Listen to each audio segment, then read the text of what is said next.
सुप्रभात। मैं हूँ जगेंद्र राणा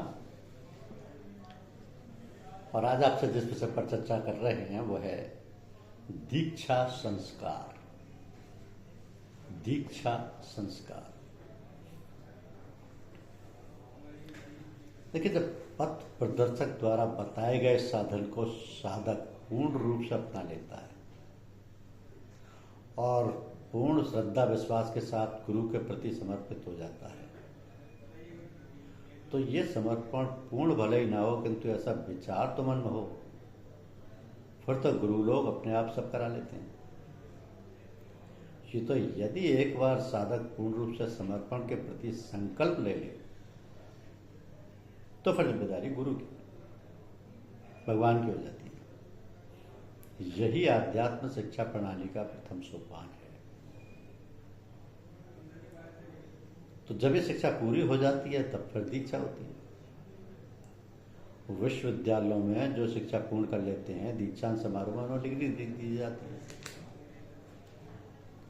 यानी जो पढ़ाई उन्होंने आरंभ की थी उसमें दक्षता मिल गई, इसी कारण उन्हें डिग्री दे दी जाती है। तो इसी प्रकार आध्यात्म विद्या में भी दीक्षा होती है। जब गुरु लोग समझते हैं कि साधक इस योग्य हो गया है तो वह स्वयं उसको दीक्षित कर लेते हैं। तो यह दीक्षित होने या वैध होने के माने हैं बिकना। जैसे कोई चीज बेच दी जाती है तो फिर बेचने वाले का उस पर अधिकार नहीं रहता। इसी प्रकार जब कोई वैध हो गया तो उसका अर्थ है कि उसने अपने आप को गुरु के सुपुर्द कर दिया, समर्पित कर दिया। अब वो जैसे चाहे वैसे चला। तो ये आचार्य के अधिकार की बात है। ये सब कहने में तो सरल है, मगर हैं लोहे के चने, बिरले ही पार हो पाते हैं। उस प्रकार साधक जब अपनी मनमानी नहीं कर सकता, अब तो वह गुरुमत हो गया, और यदि मनमत रहा अर्थात मनमानी करता रहा तो गुरु के आदेश और उनकी आज्ञा तथा नियमों का पालन नहीं किया तो फिर मामला गड़बड़ हो जाता है। तो साधना में विघ्न पड़ जाता है, तमाम अड़चनें, झंझटें, परेशानियां खड़ी होती हैं। इसलिए साधक को बहुत सावधान रहने की आवश्यकता है। तो गैर अर्थात जो सत्संगी नहीं है, हमारी विचारधारा के नहीं है, उन्हें गैर आदमी कहा जाता है। तो साधकों को चाहिए जब तक कोई आवश्यकता ना हो तब तक व्यर्थ में गपशप के इरादे से किसी व्यक्ति से नहीं मिलना चाहिए। जिस व्यक्ति से हम मिलते हैं तो स्वाभाविक रूप से पारस्परिक विचारों का आदान प्रदान होता रहता है, और जिसके संस्कार अधिक प्रबल होते हैं वह दूसरे पर अपना प्रभाव डालते हैं।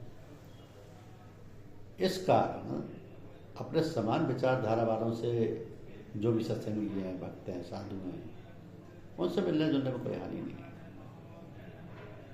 इस बात को लालारी महाराज कहते हैं कि हमारे नजदीक अच्छा है कि जिक्र खफी यानी दिल का जाप सिर्फ किया करें, और नाजिस और गैर आदमी और गैर सोबत के नक्शों से दिल को साफ रखें।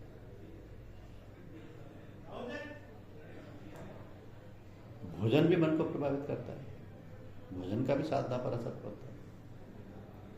जब हम भोजन करते हैं तो हमारे जैसे विचार होते हैं वो भोजन में प्रविष्ट हो जाते हैं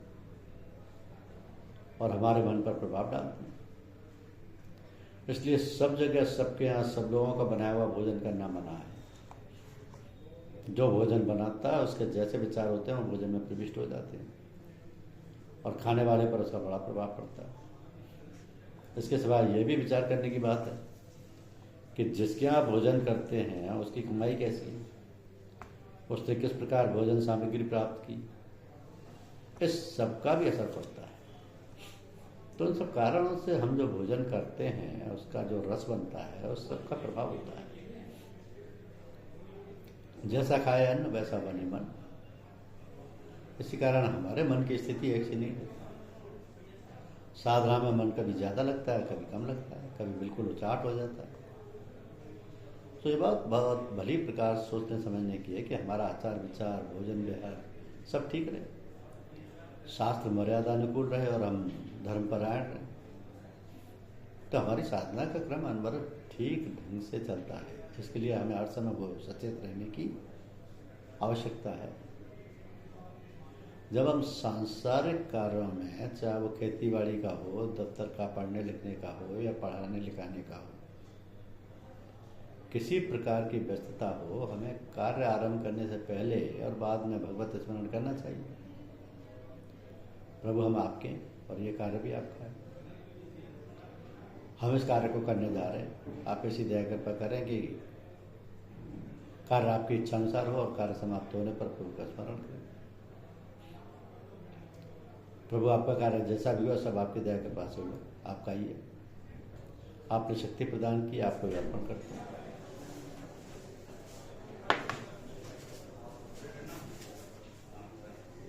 इस प्रकार अपने जीवन की सारी गतिविधियों का भली प्रकार से निरीक्षण करें और देखें, समझें कि जो कार्य ठीक हुआ है वो सब भगवान की दया के पास हुआ है। यदि कहीं गड़बड़ी हुई है, गलती हुई है, ये सब हमारी है। उसके लिए क्षमा प्रार्थना करना और ये कहना कि भविष्य में ऐसी भूल ना हो, ऐसी शक्ति और सामर्थ्य प्रदान कर प्रभु को अर्पण करने से कार्य प्रभु का हो जाता है। अच्छे बुरे की जिम्मेदारी ईश्वर की हो जाती है। इससे नवीन संस्कार नहीं बनते, जिससे हमें पुनर्जन्म नहीं लेना पड़ता और इसी जन्म में मुक्ति संभव हो जाती है। तो ये जो सम्मोहन की क्रिया में लोग ऐसे लोगों पर अपना प्रभाव डालते हैं, जिनकी हृदय और मन की शक्ति उससे निर्बल होती है, सम्मोहन करते इसलिए हैं कि उन्हें अपनी इच्छा अनुसार उनसे कुछ कहलवाने या काम लेना होता है। इस प्रकार सम्मोहन क्रिया सांसारिक लाभ और अपनी कार्य सिद्धि के लिए की जाती है, लेकिन तवज्जो एकदम अलग चीज होती है। जब कोई बच्चा पढ़ते समय ठीक प्रकार से पढ़ने की ओर ध्यान नहीं देता है तो कहा जाता है कि तुम अपनी तवज्जो पढ़ने में नहीं लगाते, क्या इधर उधर की सोचते हो। तो तवज्जो माने ध्यान देना, तवज्जो देना और तवज्जो लेना, ये दो अलग अलग बातें हैं जो ध्यान पर निर्भर करती है। यदि गुरुदेव का ध्यान हमारी ओर है तो ध्यान की धार हमारी ओर प्रवाहित होकर आ रही है। यदि हमारा ध्यान और हमारी तवज्जो उन्हीं की ओर है तो वो तवज्जो ख्याल की धार हमारे हृदय में पूर्ण रूप से असर कर पाएगी, हम उसे ग्रहण कर लेंगे। यदि हम गाफिल हो, हमारा ख्याल, हमारी तवज्जो इधर उधर हुई, तो ये तवज्जो की धार वापस चली जाएगी। इसलिए साधक को हर समय सावधान रहना चाहिए, गुरु की तरफ ख्याल ध्यान लगाए रहना चाहिए। क्योंकि तवज्जो किस लिए दी जाती है? तवज्जो या आत्मधार से आपको शांति और आनंद प्राप्त होता है, जिससे आपका ध्यान तुरंत लग जाता है। तो तवज्जो से मन शुद्ध हो जाता है और हृदय की सफाई हो जाती है, अर्थात जो गंदे विचार संस्कार हैं उनकी सफाई हो जाती है। गुरु लोग अपनी तवज्जो या सुरधार हमेशा लोगों को लाभ पहुंचाने, उनकी शुद्धि करने के लिए, उनका हृदय परमात्मा की ओर उन्मुख करने के लिए करते हैं। यही तो आंतरिक सत्संग है। आंतरिक सत्संग यानी सत्संग माने सबका संग, सत्य से कहते हैं, जो सदा सर्वदा एक रस रहता है, जिसमें किसी प्रकार का परिवर्तन नहीं होता। और ऐसा तो केवल ईश्वर ही है। ईश्वर विषयक जहाँ चर्चा होती है उसे सत्संग कहते हैं। सत्संग कई प्रकार का होता है। किसी महात्मा के पास बैठकर ईश्वर चर्चा सुनना या ईश्वर के विषय में बातचीत या पूछताछ करना सत्संग है। कहीं किसी महापुरुष का व्याख्यान होता है, वहाँ धार्मिक विषय में बोला जाता है, ये भी सत्संग है। कोई और ना मिले तो धार्मिक ग्रंथ पढ़ना, रामायण गीता का पाठ करना, महात्माओं के जीवन चरित्र पढ़ना, ये भी सत्संग है। तो सत्संग का तात्पर्य है भगवान के विषय में पढ़ना और सुनना और चर्चा करना, ये सब सत्संग है। किंतु एक बात है, वो ये है कि ये सब बाह्य सत्संग है। एक आंतरिक सत्संग कहलाता है जिसमें अंतर में सद्गुरु अपनी शक्ति द्वारा लोगों के अंदर शक्तिपात करता है, जिसे सूफी संत मत में तवज्जो कहते हैं। तो इस प्रकार के विशेष सत्संग को आध्यात्मिक सत्संग यानी आंतरिक सत्संग और रूहानी सत्संग कहते हैं। अब दुनिया में जितनी भी वस्तुएं हैं वे सब परिवर्तनशील, नाशवान है और परमात्मा से दूर जाने वाली।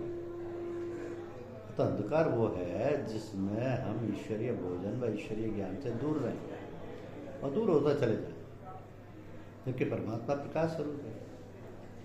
सानिध्य से, उसके ज्ञान से अंधकार नष्ट होता है। तो प्रकाश स्वरूप ईश्वर की ओर पदार्पण ही प्रकाश है।